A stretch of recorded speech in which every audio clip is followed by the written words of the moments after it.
ಶರಣು ವಸ್ತ್ರದು ಇವತ್ತು ಆಂಧ್ರ ಪ್ರದೇಶದ ಕರ್ನೂಲು ಜಿಲ್ಲೆಯಲ್ಲಿರ್ತಕ್ಕಂಥ ಅಹೋಬಲ ಅಂತಕ್ಕಂಥ ಪುಣ್ಯಕ್ಷೇತ್ರ. ಈ ಒಂದು ಪುಣ್ಯಕ್ಷೇತ್ರ ಯಾವ ರೀತಿ ಇದೆ ಅಂದರೆ ಪುಣ್ಯಕ್ಷೇತ್ರ ನಿಜವಾಗ ಕೂಡ ಭಾಳ ಅಚ್ಚರಿ ಪಡ್ತಕ್ಕಂಥ ಒಂದು ಪುಣ್ಯಕ್ಷೇತ್ರ. ಈ ಒಂದು ಪುಣ್ಯಕ್ಷೇತ್ರದಲ್ಲಿ ಉಗ್ರ ನರಸಿಂಹನ 9 ಅವತಾರಗಳನ್ನು ಏಕಕಾಲದಲ್ಲಿಯೇ ನೋಡ್ತಕ್ಕಂಥ ಒಂದು ಅದೃಷ್ಟ ಈ ಒಂದು ಮಂದಿರದಲ್ಲಿ, ಈ ಒಂದು ಅಹೋಬಲದಲ್ಲಿ ಕಾಣುತ್ತದೆ. ಈ ಒಂದು ಅಹೋಬಲ ಅಂತ ಗ್ರಾಮಕ್ಕೆ ಅಹೋಬಲ ಅಂತಕ್ಕಂಥ ಹೆಸರು ಯಾಕೆ ಬಂತು ಅಂತಕ್ಕಂಥದ್ದು ಕೂಡ ಅದು ಪುಣ್ಯಕ್ಷೇತ್ರ ಅಂದರೆ ಉಗ್ರ ನರಸಿಂಹನ ನವ ನರಸಿಂಹ ಅವತಾರವನ್ನು ನೋಡ್ತಕ್ಕಂಥ ಏಕೈಕ ಸ್ಥಳ ಅದು ಯಾವುದು ಅಂತಂದರೆ ಇದನ್ನು ಅಹೋಬಲ ಅಂತ. ಈ ಒಂದು ಅಹೋಬಲ ಅಂತ ಹೆಸರು ಬರಲಿಕ್ಕೆ ಕೂಡ ಒಂದು ಪೌರಾಣಿಕವಾದಂಥ ಹಿನ್ನೆಲೆ ಇದೆ.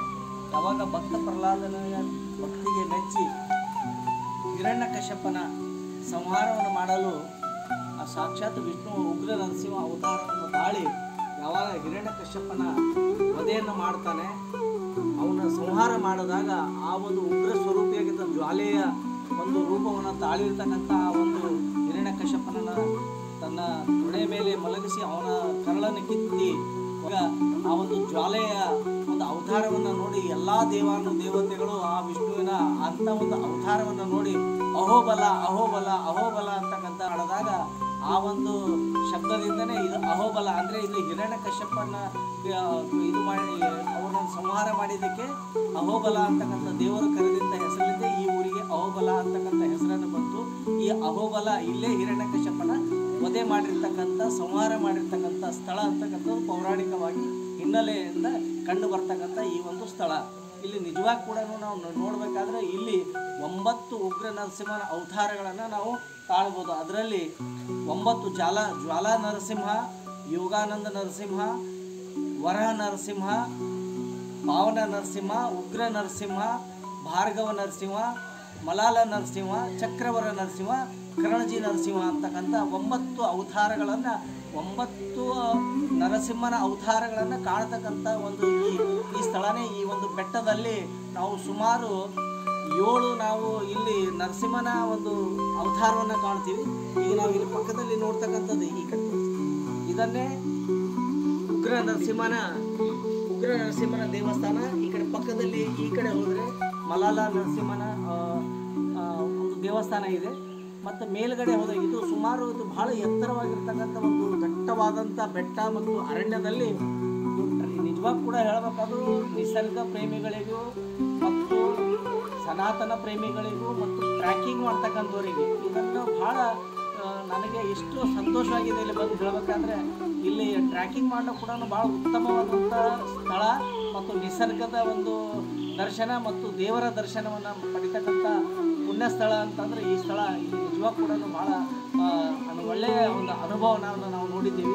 ಈ ರೀತಿ 9 ಅವತಾರಗಳು ಇರ್ತಕ್ಕಂಥದ್ದು ಇದು ಇಲ್ಲಿ ಈ ಒಂದು ಪೌರಾಣಿಕ ಹಿನ್ನೆಲೆ ಜೊತೆಗೆ ಐತಿಹಾಸಿಕ ಹಿನ್ನೆಲೆವಾಗಿ ವಿಜಯನಗರ ಸಾಮ್ರಾಜ್ಯದ 15ನೇ ಶತಮಾನದಲ್ಲಿ ಅವರು ಇಲ್ಲಿ ಬಹಳಷ್ಟು ಮಂದಿರಗಳನ್ನು ಈ ಒಂದು ಬೆಟ್ಟದಲ್ಲಿಯೇ ಈ ಒಂದು ಬೆಟ್ಟ ಇದೆ. ಇಲ್ಲಿ 9 ಉಗ್ರ ನರಸಿಂಹನ ಅವತಾರವನ್ನು ಇರ್ತಕ್ಕಂಥ ಈ ಒಂದು ಬೆಟ್ಟದಲ್ಲಿ ಸುಮಾರು ಸಾಕಷ್ಟು ದೇವಸ್ಥಾನಗಳು ಅವರು ಇಲ್ಲಿ ಕಟ್ಟಿರ್ತಕ್ಕಂಥದ್ದು ನಾವು ಆ ಮಂದಿರದ ಅವಶೇಷಗಳು ಮತ್ತು ಒಳ್ಳೆಯ ರೀತಿಯಲ್ಲಿ ಇರ್ತಕ್ಕಂಥ ಅವನತಿ ಅಂದರೆ ಅವಶೇಷಗಳು ಇನ್ನೂ ಏನು ಆಗಲಾರ್ದಂಥ ಆ ರೀತಿಯಲ್ಲಿ ಇರ್ತಕ್ಕಂಥ ಮಂದಿರಗಳು ಕೂಡ ಇಲ್ಲಿ ಸಾಕಷ್ಟು ಮಂದಿರಗಳಿವೆ. ಮತ್ತು ಊರಿನಲ್ಲಿ ಕೂಡ ಇದು ಅಹೋಬಲ ಊರಿದೆ, ಆ ಊರಿನಿಂದ ಇಲ್ಲಿಗೆ ಬರೋಕ್ಕೆ ಸುಮಾರು 10 ಕಿಲೋಮೀಟರ್ಗಳ ಒಂದು ಅಂತರ ಇದೆ. ಅದು ಲೋವರ್ ಅಹೋಬಲ, ಇದು ಅಪ್ಪರ್ ಅಹೋಬಲ ಅಂತಕ್ಕಂಥ ಎರಡು ಹೆಸರಿನಿಂದ ಕರೀತಾರೆ. ಅಂದರೆ ಅದು ಲೋವರ್ ಅಹೋಬಲದಲ್ಲಿ ಒಂದು ಶ್ರೀ ಉಗ್ರ ನರಸಿಂಹನ ಒಂದು ದೇವಸ್ಥಾನ ಇದೆ. ಇಲ್ಲಿ ಸುಮಾರು 7 ರಿಂದ 8 ದೇವಸ್ಥಾನಗಳು ಇಲ್ಲಿವೆ. ಭಾಳ ನಿಜವಾಗಿ ಕೂಡ ಅದ್ಭುತವಾಗಿರ್ತಕ್ಕಂಥದ್ದು ಸ್ಥಳ. ಇದು ಕರ್ನೂಲು ಜಿಲ್ಲೆಯಲ್ಲಿ ಬರ್ತಕ್ಕಂಥದ್ದು. ನಾಂದೇಡ್ಲಿಂದ ಸುಮಾರು ಒಂದು 40 ರಿಂದ 50 ಕಿಲೋಮೀಟರ್ ಅಂತರದಲ್ಲಿ ಇರ್ತಕ್ಕಂಥ ಭಾಳ ಸುಂದರವಾಗಿರ್ತಕ್ಕಂಥ ನಿಸರ್ಗದ ಒಂದು ನೋಟ ಮತ್ತು ದಾರ್ಶನಿಕವಾದಂಥ ನೋಟವನ್ನು ನೋಡಲಿಕ್ಕೆ ನಿಜವಾಗ್ಲೂ ನೋಡ್ತಕ್ಕಂಥ ಭಾಳ ಅದ್ಭುತವಾಗಿರ್ತಕ್ಕಂಥ ಸ್ಥಳ. ಅದಕ್ಕೆ ನಾನು ಈ ಒಂದು ಯಾಕಂತಂದರೆ ನಮಗಿನ್ನೂ ಟ್ರ್ಯಾಕಿಂಗ್ ಮಾಡಬೇಕಾದ್ರೆ ನಾವು ಬೆಳಿಗ್ಗೆ 7-8 ಗಂಟೆ ಬಂದಾಗ ಮಾತ್ರ ಇಲ್ಲಿ ಟ್ರ್ಯಾಕಿಂಗ್. ಯಾಕಂದರೆ ಭಾಳ ಸುಮಾರವಾಗಿ 100 ಮೀಟರ್ ಹೈಟ್ನಲ್ಲಿ ಇರ್ತಕ್ಕಂಥಲ್ಲಿ ಕೂಡ ಇದರಲ್ಲಿ ನಾನು ಹೇಳೋದಲ್ಲ, ಕೆಲವೊಂದು 9 ದೇವಸ್ಥಾನಗಳ 9 ನರಸಿಂಹನ ಅವತಾರದಲ್ಲಿ ನಾವು ಕೇವಲ 3 ಅವತಾರವನ್ನು ಮಾತ್ರ ನಾವು ದರ್ಶನ ಮಾಡಿದ್ದೀವಿ. ಇನ್ನೂ 6-7 ದೇವರ ದರ್ಶನವನ್ನು, ಅವತಾರದ ದರ್ಶನವನ್ನು ನಾವು ಬೆಟ್ಟದ ಮೇಲೆ ಹೋಗಿ ಮಾಡಬೇಕಂತ ಸಮಯದ ಅಭಾವ. ಅದಕ್ಕೋಸ್ಕರ ಇಲ್ಲಿ ಯಾರೇ ಬಂದರೂ ಕೂಡ ಸೂಕ್ತ ಸಮಯ ಬೆಳಗ್ಗೆ 6 ಗಂಟೆಯಿಂದ 7 ಗಂಟೆಗೆ ಬಂದು ನಾವು ಸುಮಾರು ಮಧ್ಯಾಹ್ನದವರೆಗೆ ಇಲ್ಲಿ ಒಂದು ಟ್ರ್ಯಾಕಿಂಗ್ ಮಾಡಿ ಮತ್ತು ದೇವರ ದರ್ಶನವ ಮತ್ತು ಪ್ರಕೃತಿಯ ತಾಯಿಯ ಮಡಿಲ ಈಗಾಗಲೇ ನಾನು ತಮಗೆ ಲೋವರ್ ಅಹೋಬಲ, ಅಪ್ಪರ್ ಅಹೋಬಲ, ಈಗ ಅಪ್ಪರ್ ಅಹೋಬಲದಲ್ಲಿ ಇಲ್ಲಿ ಸುಮಾರು ಎಷ್ಟು ನರಸಿಂಹ ದೇವಸ್ಥಾನಗಳು, ಈಗಾಗಲೇ ನಾನು ತಮಗೆ ಲೋವರ್ ಅಹೋಬಲ, ಅಪ್ಪರ್ ಅಹೋಬಲ, ಈಗ ಅಪ್ಪರ್ ಅಹೋಬಲದಲ್ಲಿ ಇಲ್ಲಿ ಸುಮಾರು ಎಷ್ಟು ನರಸಿಂಹ ದೇವಸ್ಥಾನಗಳು, ಇಲ್ಲ ಎಷ್ಟು ದೇವಸ್ಥಾನಗಳ ಇಲ್ಲಿ ದರ್ಶನ. ಉಗ್ರಸ್ತಂಭ ನರಸಿಂಹ ಆಯಿತು, ಜ್ವಾಲಾ ನರಸಿಂಹ ಆಯಿತು, ಈಗ ವರಾಹ ನರಸಿಂಹಸ್ವಾಮಿಯ ದೇವಸ್ಥಾನಕ್ಕೆ ಹೋಗ್ತಾ ಇದ್ದೀವಿ. ಸೊ ಕೆಳಗಡೆ ಹೋದರೆ ಅಹೋಬಲ ನರಸಿಂಹ, ಕಾರಂಜಿ ನರಸಿಂಹ ಸಿಗುತ್ತೆ. ಸೊ ಎಂಟಾಗುತ್ತೆ ಅಪ್ಪರ್ ಅಹೋಬಲಮಲ್ಲಿ. ನಿನ್ನೆ ಶುರು ಮಾಡಿದ್ದು, ಕೆಳಗಡೆ ನೋಡೋದು, ಇವತ್ತು ಮೇಲ್ಗಡೆ. ಮತ್ತು ಟ್ರೆಕ್ಕಿಂಗ್ ಕೂಡ ಹೋಗಿದ್ವಿ. ಬಹುಶಃ ಯಾರು ಯೂಸ್ಗೆ ತುಂಬ ಇಷ್ಟ ಆಗುತ್ತೆ ಟ್ರೆಕ್ಕಿಂಗ್ ಮಾಡಬೇಕು ಅನ್ನೋರಿಗೆ ಡೆಫಿನೆಟ್ಲಿ ಪ್ರತಿಯೊಬ್ಬರು ಅಹೋಬಿಲಂ ಟ್ರೆಕ್ಕಿಂಗ್ ಬರಲೇಬೇಕು.